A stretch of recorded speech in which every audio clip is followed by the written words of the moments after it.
Hello दोस्तों, tricks for all students में आप सभी का एक बार फिर से स्वागत है। दोस्तों, आज के इस वीडियो में हम Delhi through the ages from colonial to contemporary times की यूनिट 3 1947 में दिल्ली विभाजन और उसके परिणाम को काफ़ी डिटेल में कवर करेंगे। वीडियो को पूरा देखना ताकि सारी बातें आप समझ सकें। तो चलिए बिना देरी के अपने टॉपिक को, अपनी वीडियो को शुरू करते हैं।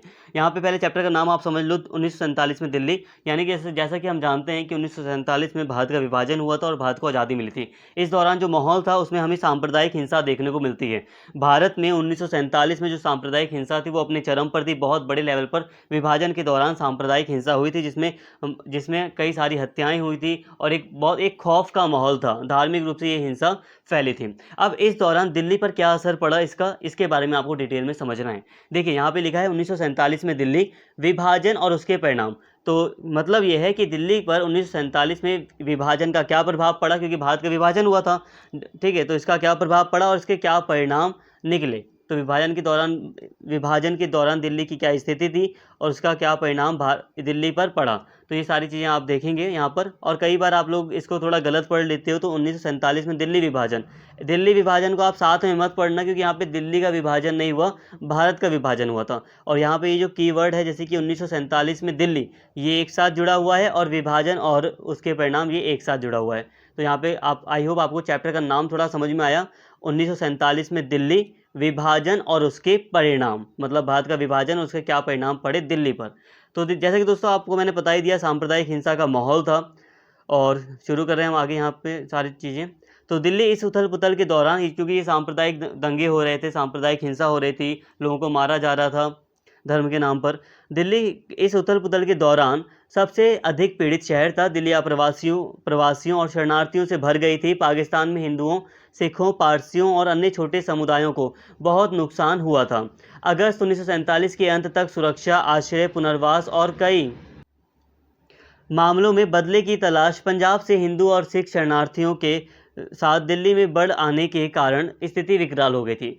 देखिए दोस्तों, सांप्रदायिक हिंसा की अगर हम बात करें, तो पाकिस्तान की अगर हम बात करें, तो पाकिस्तान में हिंदुओं, सिखों और जो अल्पसंख्यक समुदाय था वहाँ पर, उनके साथ बहुत ही हिंसा हो रही थी। मतलब उनको बहुत तरह से पीड़ित किया गया, मारा जा रहा था और दूसरी तरह तरह की हिंसाएँ की जा रही थी, जिसका प्रभाव दिल्ली पर भी पड़ा और दिल्ली में भी सांप्रदायिक हिंसा शुरू हो गई थी।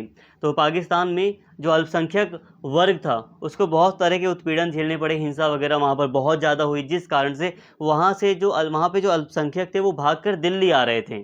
ठीक है, मतलब वो कहाँ जाएं। तो दिल्ली एक राजधानी थी, तो उन्होंने दिल्ली की तरफ कूच किया या वो दिल्ली की तरफ आए। तो इस तरह से दिल्ली में शरणार्थियों की संख्या भी काफ़ी अधिक हो गई। और अगर हम सांप्रदायिक रूप से बात करें, तो दिल्ली एक बहुत अधिक पीड़ित शहर था सांप्रदायिक रूप से। और यहाँ पे जो अप्रवासी थे, जो प्रवासी थे, जो शरणार्थी थे, उनकी संख्या बहुत अधिक हो गई थी।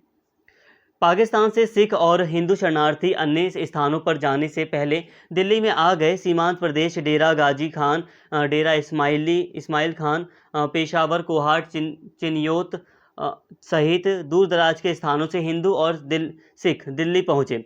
1960 के दशक के मध्य तक दिल्ली की गलियों में पेशावरी सलवार कमीज और अफगान पुरुष टोपी असामान्य नहीं थे। उन्होंने दूर दराज के इलाकों में आश्रय पाया और नबी करीम जैसे इलाकों में फूस की झोपड़ियाँ बना ली। तो दिल्ली का ये इलाका है, तो यहाँ पर झोपड़ियाँ वगैरह बना ली या रहने के लिए आश्रय बना लिया। देखिए दोस्तों, पाकिस्तान के कुछ शहर हैं, जैसे कि यहाँ पे इलाके हैं, कुछ सीमांत कुछ प्रदेश हैं भारत पाकिस्तान के बीच में, या जो पाकिस्तान में मुख्य रूप से जो इलाके हैं, जैसे कि डेरा गाजी खान, डेरा इस्माइली खान, ये पाकिस्तान के इलाके हैं। पेशावर, कोहाट, तो यहाँ पे मुख्य रूप से यहाँ से बहुत सारे हिंदू और सिख जो हैं वो दिल्ली की तरफ आने लगे। यहाँ पे पहले जो अल्पसंख्यक रूप में हिंदू सिख रह रहे थे, अब वो दिल्ली की ओर आने लगे, क्योंकि यहाँ पर हिंसा काफ़ी अधिक हो रही थी।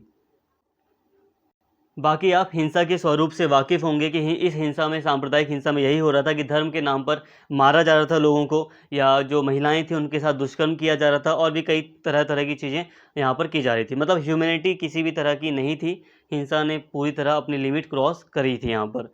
तो आई होप सांप्रदायिक हिंसा का स्वरूप तो आपको नॉर्मली पता ही होगा, किस तरह से यहाँ पे सांप्रदायिक हिंसा फैली थी।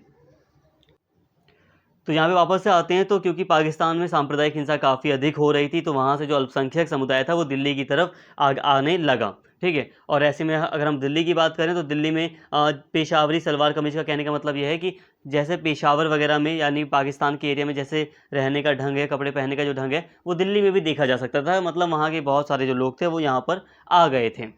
वे किंग्सवे, हडसन लेन, आउटराम लाइंस, रीड्स लाइंस, ये दिल्ली के इलाके हैं।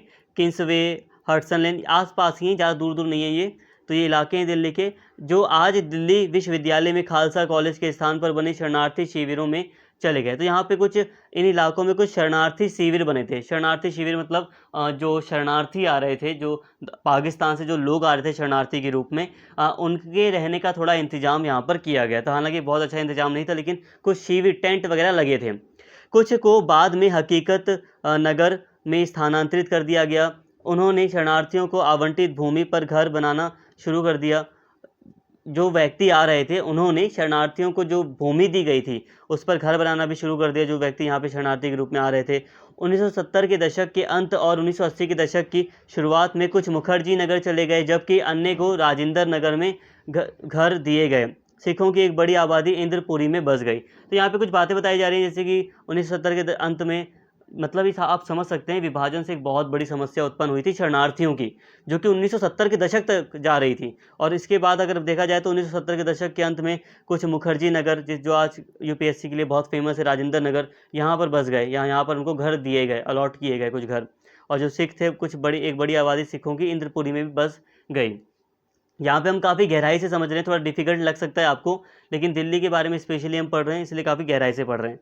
पाकिस्तान में हिंदू और सिख जैसे अल्पसंख्यकों को काफ़ी हिंसा और विरोध का सामना करना पड़ा था। भारत में इन धर्मों के लोगों की आंखों में गुस्सा और मन में बदले की भावना थी। मुसलमानों को एक आसान लक्ष्य बनाया गया, क्योंकि वे उनके साथ बदला लेना चाहते थे और उन्हें भगाकर अपने लिए जगह भी बना सकते थे। देखिए दोस्तों, आपने गदर मूवी देखी होगी, तो बिल्कुल वैसा ही सीन हकीकत में हुआ था कि एक तरफ जो पाकिस्तान था वहाँ पे सिखों को, हिंदुओं को मारा जा रहा था, और फिर दूसरी तरफ जो भारत था, स्पेशली दिल्ली की अगर हम बात करें तो फिर दिल्ली में जो लोग थे, हिंदू थे स्पेशली, जो बहुसंख्यक आबादी थी, वो भी एक, उनके अंदर भी गुस्सा था कि पाकिस्तान में इतना सब कुछ हो रहा है हमारे लोगों के साथ।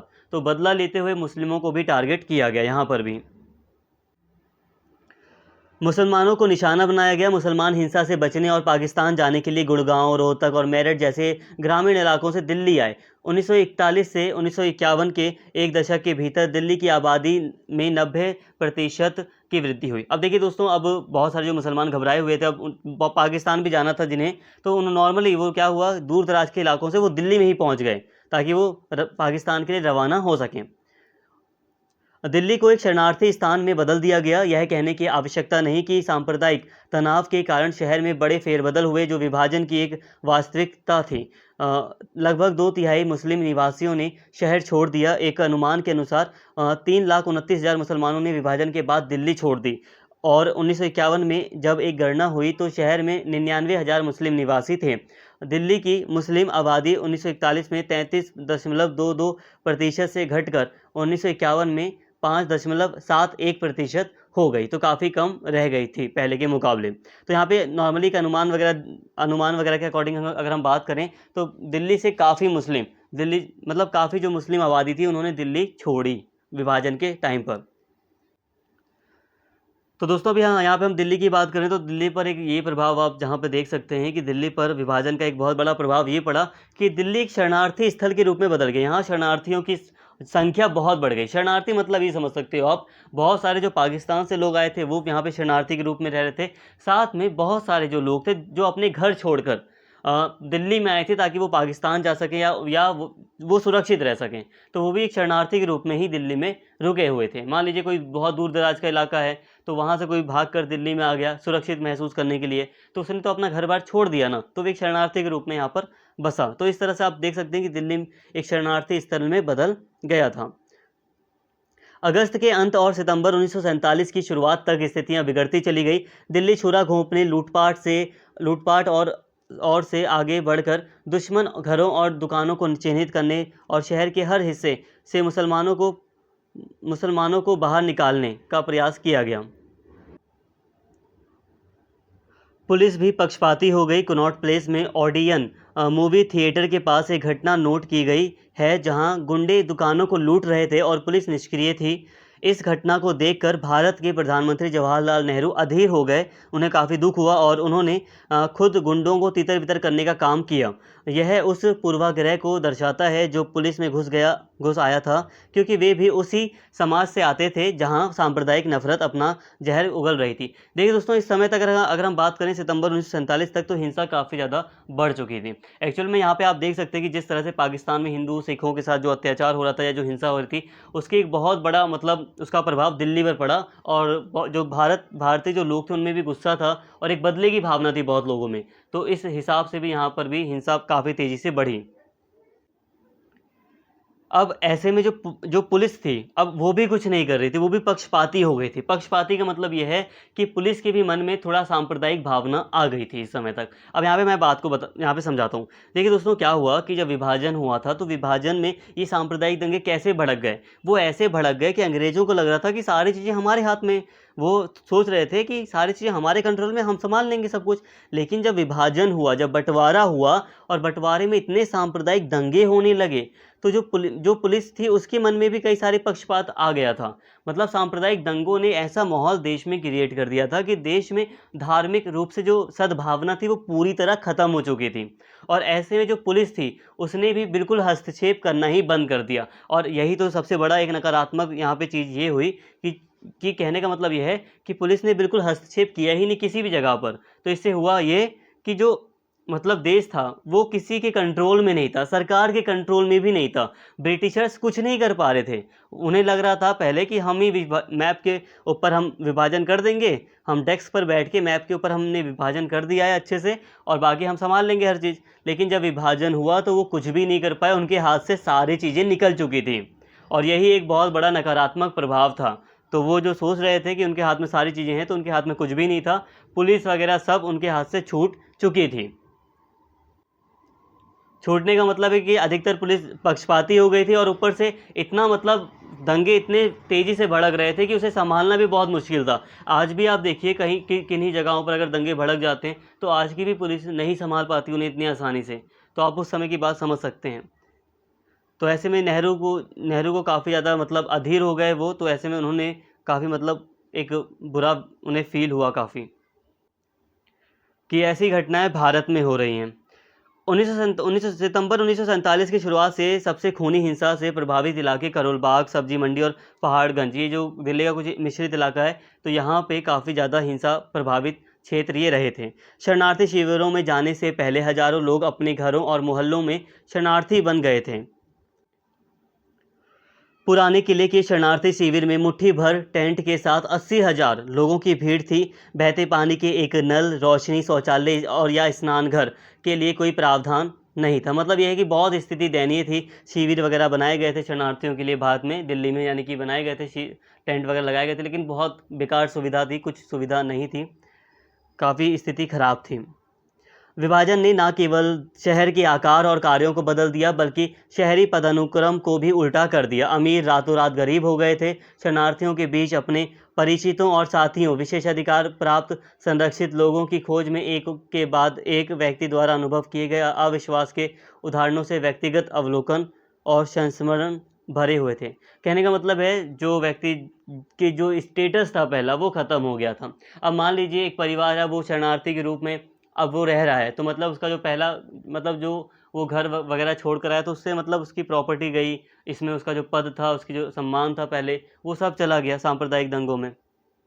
कृष्णा सोबती एक मध्यवर्गीय मुस्लिम पड़ोसी की आंखों में अपमान आंसू याद करती हैं जब उनके घर के लोग उन्हें पुराना किला शिविर में देखने गए थे और अपने अपने पिता के बंगले में पंजाब के हिंदू और सिख शरणार्थियों की बात करते हैं। विशेषाधिकार प्राप्त और गौरवशाली, यहाँ तक कि अभिमानी पृष्ठभूमि से आए हुए शरणार्थियों की दयनीय स्थिति में परिवर्तन को स्वीकार करना आसान नहीं था। मतलब यहाँ पर देखिए दोस्तों, यहाँ पे एक कृष्णा सोबती हैं एक यहाँ पर, तो ये एक उदाहरण बता रही हैं कि एक इनका मतलब कोई मुस्लिम पड़ोसी थे, तो उनकी आंखों में इन्होंने अपमान देखा था। अपमान कैसा कि जैसे कि जैसे कि इनका जो पहले घर वगैरह था, अब वो सब ये लोग छोड़कर एक शरणार्थी शिविर में रह रहे थे। तो ऐसे में ये बहुत अपमान वाली बात थी। और ऐसे में दोस्तों उन लोगों के लिए बहुत मतलब स्थिति दयनीय थी जो काफ़ी अभिमानी पृष्ठभूमि से आते थे, जिनका मतलब पहले रुतबा था समाज में, जो काफ़ी मतलब एक सक्रिय थे राजनीति में हो, या काफ़ी ज़्यादा सक्रिय रूप से रहते थे, काफ़ी बन ठन के रहते थे, काफ़ी अच्छे से रहते थे। तो उनके लिए एक बहुत ख़राब स्थिति थी कि उन्हें शरणार्थियों के रूप में रहना पड़ रहा था। तो ये परिवर्तन स्वीकार करना बहुत मुश्किल था। 2 महीने से भी कम समय में बड़े पैमाने पर पलायन हुआ। आपराधिक जांच विभाग की रिपोर्टों ने संकेत की दिया कि लगभग 30,500 मुसलमान जनवरी और फरवरी के दौरान शिविर के माध्यम से दिल्ली से पाकिस्तान के लिए रवाना हुए। पलायन मतलब माइग्रेशन, ठीक है, एक जगह से दूसरी जगह जाना। तो भारत दिल्ली से पाकिस्तान बहुत सारे मुसलमान चले गए। स्पेशली यहाँ पर जो एक आंकड़ा है जो कि अस्पष्ट है, इसे आप एग्जैक्ट नहीं कह सकते, लेकिन फिर भी आपराधिक जांच विभाग के द्वारा जो रिपोर्ट प्रस्तुत की गई थी उसमें 30,500 मुस्लिमों का वर्णन किया गया है कि जिन्होंने दिल्ली से पाकिस्तान के लिए वो रवाना हुए जनवरी से फरवरी के दौरान। हालांकि यह रिपोर्टों में स्पष्ट रूप से नहीं कहा गया है, यह काफ़ी स्पष्ट है कि उनमें से अधिकांश ने मुस्लिम क्षेत्रों को छोड़ दिया, चाहे वे मूल रूप से इन क्षेत्रों के निवासी थे या हिंसा की पिछली लहरों में मिश्रित इलाकों से उखड़ने के बाद वहां पहुंचे थे। कहने का मतलब है, ज़रूरी नहीं कि यहाँ पे जितने भी मुस्लिम इकट्ठा हुए थे या जितने भी दिल्ली से पाकिस्तान के लिए रवाना हुए वो दिल्ली में ही रहते थे, ऐसा ज़रूरी नहीं है। बहुत सारे दूसरे इलाकों से भी मुस्लिम जो थे वो दिल्ली में आए थे और शरणार्थी के रूप में रह रहे थे, और फिर वो पाकिस्तान के लिए रवाना हुए। यहाँ पे आप बार बार आ रहा है मिश्रित इलाकों में नॉर्मली आप ये समझ सकते हैं जहाँ पर हिंदू, मुस्लिम, सिख, ईसाई नॉर्मली सभी लोग कई समुदाय के लोग रह रहे होते हैं। तो उन इलाकों से भी निकलकर कई सारे मुस्लिम परिवार शरणार्थियों के रूप में रहने के लिए गए थे। तो यहाँ तक हमने बात कर ली, एक हिंसा की बात कर ली हमने, सांप्रदायिक हिंसा किस तरह की थी। अब यहाँ पे बात कर रहे हैं पुनर्व्यवस्थित करने के प्रयास की। तो दोस्तों यहाँ तक आई होप आपको सारी बातें क्लियर हो गई होंगी। यहाँ पे जितना भी समझ में आया, आप चाहें तो थोड़ा शॉर्ट भी कर सकते हैं। जो बातें मैं आपको समझाता हूँ आप उसे समझकर और अच्छे से अपने अकॉर्डिंग भी लिख सकते हैं। जरूरी नहीं कि आप हर एक लाइन याद करेंगे। अब यहाँ पर हम बात कर रहे हैं पुनर्व्यवस्थित करने के प्रयास, यानी कि किस तरह से जो व्यवस्था है उसको दोबारा से सही किया गया। ऐसा प्रतीत होता है कि इन शिविरों में रहने वाले अधिकांश लोग पाकिस्तान चले गए, लेकिन यह शहर के प्रति उनका प्यार और अपनापन ही था कि अभूतपूर्व हिंसा के बावजूद हजारों लोग शहर लौट आए। उनकी वापसी राष्ट्रवादी, मुस्लिम और गांधीवादी नेताओं और स्वयंसेवकों द्वारा मुसलमानों को यह विश्वास दिलाने के लिए किए गए गहन प्रयासों का परिणाम थी कि वे भारत के हैं और दिल्ली में सुरक्षित हैं। तो देखिए दोस्तों, अब बहुत सारे, देखिए क्या हुआ कि बहुत सारे मुस्लिम यहाँ से पाकिस्तान गए, बहुत सारे लोग यहाँ से दिल्ली के कॉन्टेक्स्ट में बात करूँ तो बहुत सारे लोग पाकिस्तान गए, ठीक है। लेकिन पाकिस्तान से वापस से बहुत सारे लोग दिल्ली आ गए जब उन्हें लगा कि हाँ स्थिति ठीक हो गई है। देखिए हकीकत में ये भी हुआ ना कि एक चीज़ तो ये भी हुई कि बहुत सारे यहाँ से जो लोग पाकिस्तान गए उन्होंने देखा यार यहाँ पाकिस्तान में तो स्थिति भारत से भी ख़राब है। उन्होंने देखा कि यहाँ तो वैसे ही पहले से ही कुछ नहीं है यहाँ पर, तो यहाँ भी हमारे लिए रहना मुश्किल है, मतलब हम रह नहीं पाएंगे यहाँ। तो जब उन्हें वहाँ की स्थिति सही नहीं लगी तो बहुत सारे लोग वापस से भारत आ गए। और ऐसे में कुछ सकारात्मक प्रयास भी किए गए भारतीय नेताओं के द्वारा, जैसे कि जिसमें गांधी जी का एक प्रमुख नाम है, या जो प्रमुख जो नेता थे बड़े बड़े, उन्होंने एक सक्रिय रूप से भूमिका निभाते हुए विश्वास दिलाने का प्रयास किया कि जो दिल्ली है, जो भारत है, वो सुरक्षित है मुस्लिमों के लिए। तो ऐसे में कई सारे जो पाकिस्तान चले गए थे लोग वो वापस से दिल्ली में भी आए, जैसे कि राष्ट्रवादी, मुस्लिम और गांधीवादी नेताओं, कई जो मुस्लिम नेता थे, जो राष्ट्रवादी जो मुस्लिम नेता थे, जो सही नेता थे, और गांधीवादी जो नेता थे, जो स्वयंसेवक थे जो, तो इनके द्वारा मुसलमानों को विश्वास दिलाया गया कि दिल्ली में वो रह सकते हैं, वो सुरक्षित हैं, भारत में वो सुरक्षित हैं। इसके बाद कई सारे लोग भारत में वापस आए। इसके साथ ही 14 अक्टूबर को शुक्रवार की नमाज के बाद जामा मस्जिद में कांग्रेस के मुस्लिम नेता और शिक्षा मंत्री मौलाना आज़ाद का भाषण कथित तौर पर एक महत्वपूर्ण क्षण था जिसने कई मुसलमानों को शिविरों से लौटने के लिए राजी कर लिया। अब बहुत सारे मुसलमान डरे हुए थे तो वो शिविर में रह रहे थे। शिविर का मतलब था कि वो ऐसे टेंट वगैरह में रह रहे थे ताकि वो वहाँ से पाकिस्तान जा सकें या वो इकट्ठे होकर नॉर्मली साथ रह सकें। कहने का मतलब था दोस्तों थोड़ा सा ना यहाँ पे डर का माहौल पैदा हो गया था। अब कई सारे मोहल्ले ऐसे थे वहाँ पर डर गए थे मुसलमान, जो माइनॉरिटी थी वो डरी हुई थी। तो ऐसे में वो लोग अपना घर बार छोड़कर, सब कुछ छोड़कर ये जो राहत के थोड़े बहुत ये जो शिविर थे यहाँ पर रह रहे थे। तो ऐसे में उनको यही विश्वास दिलाया गया कि अब वो वापस लौट सकते हैं, अपने घर में जा सकते हैं, या उन्हें मतलब यहाँ पे डर नहीं है। तो यहाँ पे एक जामा मस्जिद की में नमाज के दौरान कांग्रेस के जो प्रमुख नेता, एक नेता थे शिक्षा मंत्री मौलाना आज़ाद, एक बहुत प्रमुख नेता माने जाते हैं ये, तो इन्होंने जो भाषण दिया उसके द्वारा भी विश्वास जगाया गया। शांति की बहाली के बारे में सुनकर दिल्ली के अधिकांश मुसलमान इस समय पाकिस्तान से दिल्ली लौट रहे थे, लेकिन उनके लिए कोई घर नहीं बचा था। पाकिस्तान से आए हिंदू और सिख शरणार्थियों ने कई निर्जन भूमि पर कब्जा कर लिया था। ये एक महत्वपूर्ण क्षण था जब स्थानीय हिंदुओं और मुसलमानों ने शांति की बहाली की मांग की। देखिए दोस्तों, यहाँ पर सारी बातें आपको समझनी चाहिए। एक्चुअल में यहाँ पर क्या हुआ कि देखिए, इसे आप समस्या के रूप में, यहाँ पे जो हम चैप्टर पढ़ रहे हैं, यहाँ पे किसी की भावना को वैसे मैं बताऊँ तो ठेस पहुँचाना नहीं है। यहाँ पे एक सद्भावना के साथ हम ये चैप्टर पढ़ रहे हैं। और यहाँ पे मैं कुछ आपको एक्स्ट्रा बात बताता हूँ। देखिए क्या हुआ कि ये जितनी भी चीज़ें हम पढ़ रहे हैं ना, ये भारत की प्रमुख समस्या रही। आज़ादी के बाद ये भारत की प्रमुख समस्या रही, जैसे कि शरणार्थियों की समस्या। उसी के कॉन्टेक्स्ट में आप यहाँ पे बात को समझिए। अब देखिए, बहुत सारे भारत से लोग पाकिस्तान गए और बहुत सारे पाकिस्तान से लोग भारत आए। अब पाकिस्तान से भारत आने वाले जो लोग थे, उन्होंने अपना घर बार छोड़कर वो भारत आए थे, ठीक है। मतलब वो ये हुआ ये कि अब उनके पास ना तो कोई साधन था कमाने का, ना ही पैसा था, ना ही ज़मीन थी, ना ही कहीं रहने का कुछ ठिकाना था। अब लेकिन वो भारत में आ गए थे सब कुछ छोड़ छाड़ कर, ठीक है। और इसी तरह यहाँ पर आने पर हुआ क्या, उनके पास कुछ भी नहीं था। अब सरकार की जिम्मेदारी थी कि वो उनके लिए कुछ करे। और भारतीय सरकार, आप जानते हैं उस समय, क्योंकि अंग्रेज़ सब कुछ लूट चुके थे और इतनी बड़ी हिंसा थी, कई सारी प्रॉब्लम्स थी, तो सरकार से भी इतनी बड़ी उम्मीद नहीं की जा सकती थी कि सरकार बहुत जल्दी कम समय में अच्छी व्यवस्था कर पाए। तो सरकार की भी अपनी कई परेशानियाँ थी। इसके साथ ही जो पाकिस्तान गए थे, यहाँ से जो पाकिस्तान गए थे या जो पाकिस्तान जा रहे थे, जो लोग जो शिविर वगैरह में रह रहे थे, टेंट वगैरह में रह रहे थे, अब उन्होंने भी अपना घर बार वगैरह सब छोड़ दिया, ठीक है। तो इस तरह प्रॉब्लम क्रिएट हो गई शरणार्थियों की, इनके पास अब कुछ नहीं था। अब भारत के कॉन्टेक्स्ट में ही मैं बात करूं तो यहाँ पर देखिए, जो भारतीय थे, मतलब सिख, हिंदू वगैरह जो भी लोग, अल्पसंख्यक समुदाय था जो पाकिस्तान से भारत आया था, तो वो एक ऐसा समुदाय था जिसके पास अब कुछ भी नहीं था, रहने के लिए कुछ भी घर बार कुछ नहीं था, वो सब कुछ छोड़ छाड़ के आए थे। और बहुत सारे जो लोग थे वो पाकिस्तान गए तो थे, लेकिन वापस आ गए थे। तो जब वो पाकिस्तान से वापस आते हैं तो उन्हें जब वो अपने घर देखते हैं तो उन्हें पता चलता है कि अरे हमारे घरों पर भी किसी ने कब्जा कर लिया है, या अब जो हमारे घर हैं वो हमारे रहे ही नहीं हैं, वहाँ पे कोई दूसरा परिवार रह रहा है। या जब वो लोग छोड़ कर गए सब कुछ, तो वो उन लोगों के पास भी अब कुछ नहीं रहा। तो इस तरह से ये जो शरणार्थियों की समस्या थी, ये बहुत बड़ी थी। इसमें मतलब लोगों ने बहुत सारे लोगों ने अपनी संपत्ति खोई, अपना मतलब जो भी उनका मतलब स्टेटस था वो खोया। तो यहाँ पे यही कहा गया था, रातों रात कई लोग गरीब हो गए, अमीर गरीब हो गए। तो आई होप ये बात आपको समझ में आई होगी। एक महत्वपूर्ण क्षण था जब स्थानीय हिंदुओं और मुसलमानों ने शांति की बदहाली की, मतलब अब शांति की ओर बढ़ा गया, काफ़ी हद तक शांति स्थापित की गई।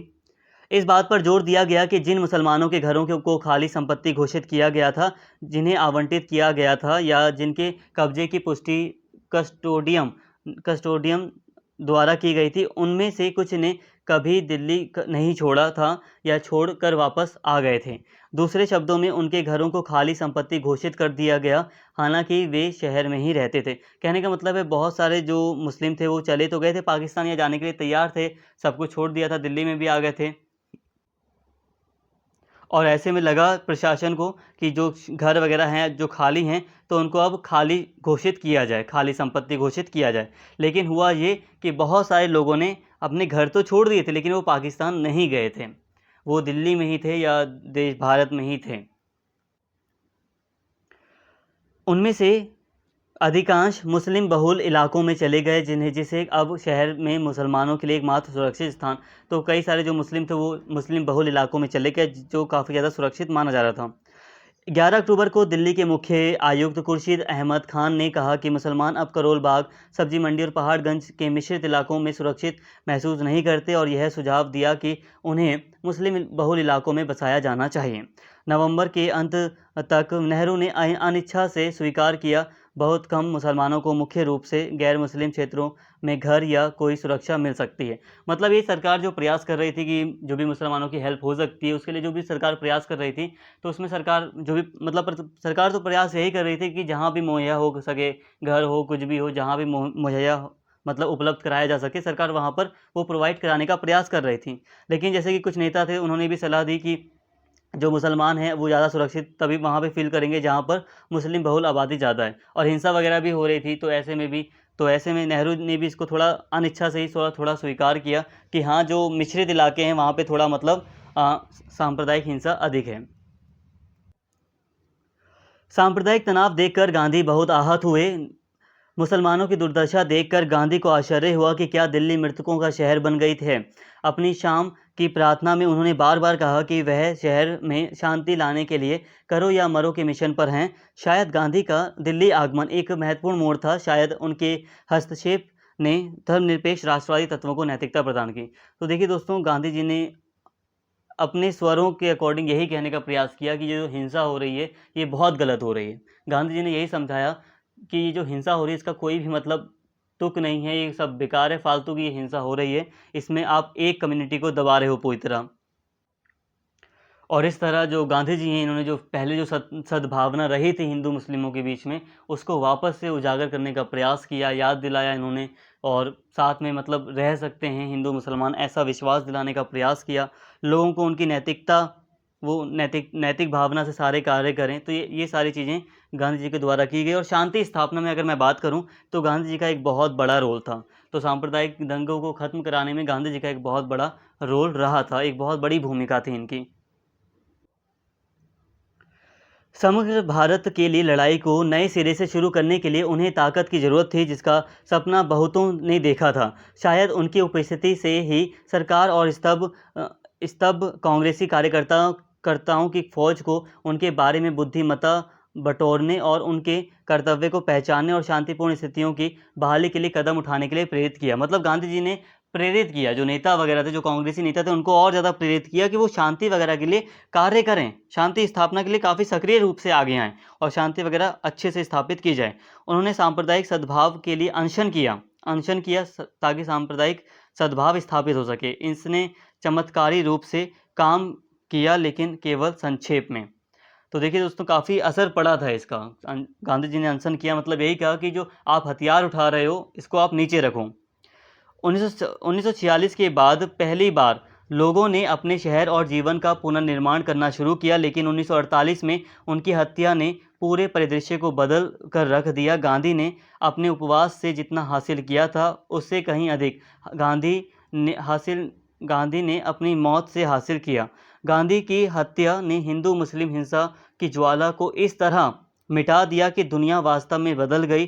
सांप्रदायिक कलह की आग जो महीनों या वर्षों से भड़क रही थी, ऐसे बुझ गई मानो ऐसा संघर्ष कभी हुआ ही नहीं। तो दोस्तों, गांधी जी की हत्या हो जाती है, फिर 1948 में गांधी जी की डेथ हो जाती है, जिसके बाद पूरा का पूरा जो माहौल होता है वो शांत हो जाता है।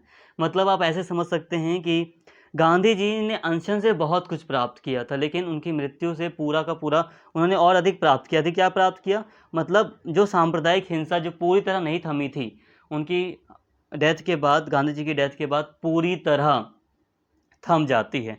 जो पूरा माहौल होता है, हिंदू मुस्लिम जो भी सांप्रदायिक दंगे वगैरह होते हैं, वो पूरी तरह रुक जाते हैं। और गांधी जी का मैं बहुत मतलब यही कहूँगा कि इनकी एक बहुत बड़ी भूमिका थी।